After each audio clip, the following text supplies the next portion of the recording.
Heading to Long Beach this summer, you'll see groups of Army Corps engineers here putting tons of sand across these dunes. Merging onto Sunrise Highway here in Patchogue, drivers not only have to compete with the oncoming traffic, but with this pothole. These houses are absolutely a mess. You can see we're walking in it's mud, it's muck, it's slush, and this was all under about 8 feet of water just last night. In fact, the water was rushing with such force. You can see behind me, this is a semi-trailer that was picked up and moved. Right now, we're standing at the top of Court Street. Now, this is the source where a lot of this heavy flood water is coming in. You can see behind me, there's a cemetery, and all of this flood water is just pouring down Court Street, going down to the bottom of the street. This snow is stubborn, particularly because it's so heavy and wet. And so that being the case, the village took a different approach with how it helped people get around today. There's a little bit of confusion about what's going on with the Dixie Moon here in Bonita Springs. 2 weeks ago, historians and builders moved it here with big plans in mind, but now there are reports that there are no plans. Chlamydia, gonorrhea, and syphilis. 3 sexually transmitted diseases the Centers for Disease Control says are infecting more Americans than ever. So we talked to a doctor about what's happening here in Lee County. Commuters getting off the train from Penn Station to Long Island tell me it was so packed that some of them even had to stand inside of the bathrooms for the entire trip home.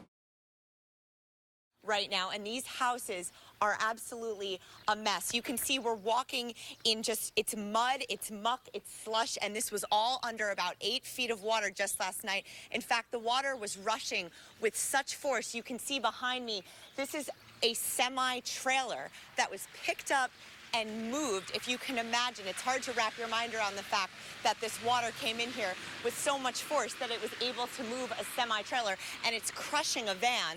And if we take a walk down this way through all of this mud and this mess, you can see the homes down here. They were all under really about 8 to 12 feet of water, I would say. It's unbelievable.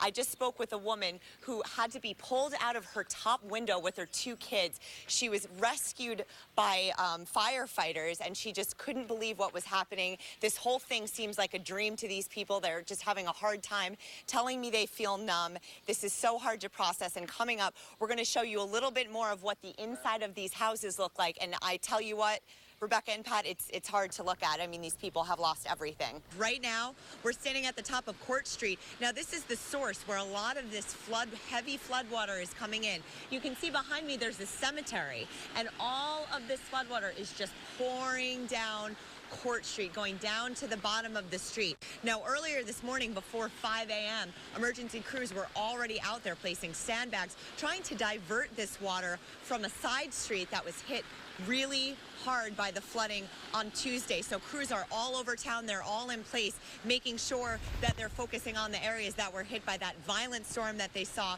on Tuesday. Cameras are everywhere. We use them to do everything, including unlocking our phones with our faces. Facial recognition is being used more and more everywhere. In fact, just yesterday, a guy got caught using a fake passport trying to board a plane in Washington, D.C. It's the U.S. Customs and Border Protection's technology. We found their press release online where the agency's Baltimore field office director, Casey Durst, is quoted saying terrorists and criminals continually look for creative methods to enter the U.S., including using stolen, genuine documents. The new facial recognition technology virtually eliminates the ability for someone to use a genuine document that was issued to someone else. Now, let's answer a question you might have. Is this technology being used here in Southwest Florida? Well, we reached out to the Southwest Florida International Airport, and they tell us the government hasn't installed them yet, and it's up to the U.S. Customs and Border Patrol if they ever will. Where does he think the problem lies? Janet, the chief says the problem lies in the way the Rochester City School District buses kids to and from school. A lot of them end up here at the transit center. You can see right next to me, there's a patrol vehicle, and he's been here for hours keeping an eye on it. So I asked the chief more about why this is happening, and I took his concerns to the city school district. Just get off at that stop, all the time. We started doing it like 2 days ago. And 12-year-old Emmanuel Brascom is aware of violence in the area. We talked about it in school, about a person, I think it was about a person that got stabbed. Makes you want to cry. How big of a problem is it, these fights that are breaking out? Well, this is a phenomenon that's been going on for a period of time. Police Chief Michael Simonelli says he understands why these fights are happening. The issue is we think the way the kids are being bused. The chief says the new transit center is not the problem. We've changed locations, we've changed that central point, but we haven't changed the fundamental problem. It's been going on for a long time. Several officials we spoke with say if large numbers of students are bused to the same location at the same time, the problem will continue. We've had numerous conversations with the school district. We have made a number of suggestions and requests which have not been acted upon, but we're committed to continuing to talk to them to try to make it better. We called the school district several times today to ask about the busing system. We really just want to know why you can't talk to us today. Our viewers have a lot of questions. But the district wouldn't make someone available to sit down with us and couldn't tell us why.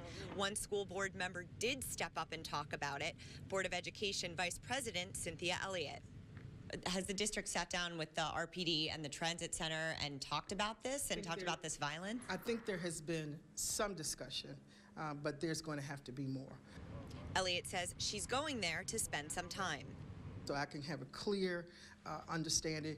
I'll be talking to some of the young people who are down there so that I can have some information to bring back to the district. And it may mean that on the board level, we'll have to develop some policies or some policy changes. There is a board meeting coming up here within the next half hour. We do have a reporter in place. She's going to be following up and asking more of these questions. And of course, we will bring that full story to you at 11 o'clock with updates on our website, WHEC.com. Janet.